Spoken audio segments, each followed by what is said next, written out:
नमस्ते दोस्तों, स्वागत है आपका गीता इन 18 डेज सीरीज़ का 13वें दिन में, जिसका अध्याय है क्षेत्र क्षेत्रज्ञ योग। आज के अध्याय में श्री कृष्ण एक गहरा तत्व समझाते हैं। क्षेत्र यानी बॉडी और क्षेत्रज्ञ यानी सोल के भेद। ये एक आध्यात्मिक दर्शन है जहाँ हम जानते हैं अपनी असली पहचान।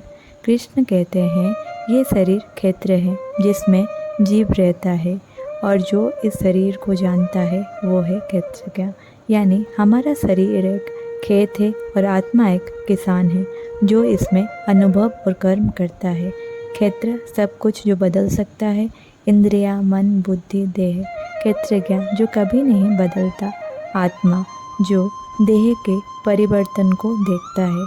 कृष्ण कहते हैं ये सबसे बड़ा ज्ञान है जो इस क्षेत्र और क्षेत्रज्ञ के भेद को समझ ले वही सच्चा ज्ञानी है।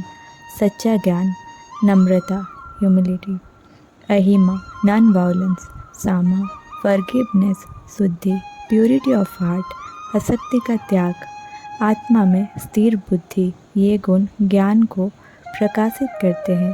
कृष्ण कहते हैं मन हर शरीर में बैठे क्षेत्रज्ञ को जानता है। इसका अर्थ है भगवान सबके अंदर मौजूद है। वो सर्वव्यापी और सर्वज्ञ है। वो त्रितादि है, पुष्पक भी, और अंत में मुक्ति देता है। ये अध्याय बताता है हम सिर्फ शरीर नहीं है, हम एक चैतन्य चेतना है जो भगवान से जुड़ा हुआ है। आज के युग में लोग अपने आप को सिर्फ बॉडी, सक्सेस या अपीयरेंस से पहचानते हैं, लेकिन ये अध्याय याद दिलाता है हमारी असली पहचान हमारी आत्मा है।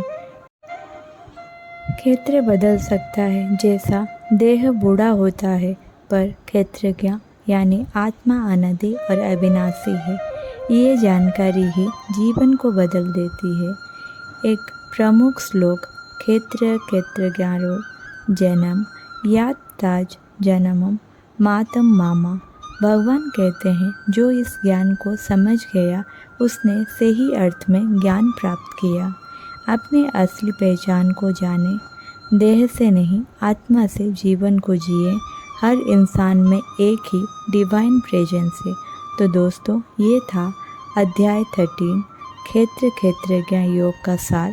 कल मिलेंगे अध्याय 14 में गुणत्रय विभाग योग, जहाँ कृष्ण 3 प्रकृति गुणों का रहस्य बताएंगे। वीडियो पसंद आया तो लाइक, कमेंट और सब्सक्राइब जरूर करें, और कमेंट में लिखिए आप अपने आप को शरीर मानते हैं या आत्मा। जय श्री कृष्ण, नमस्ते।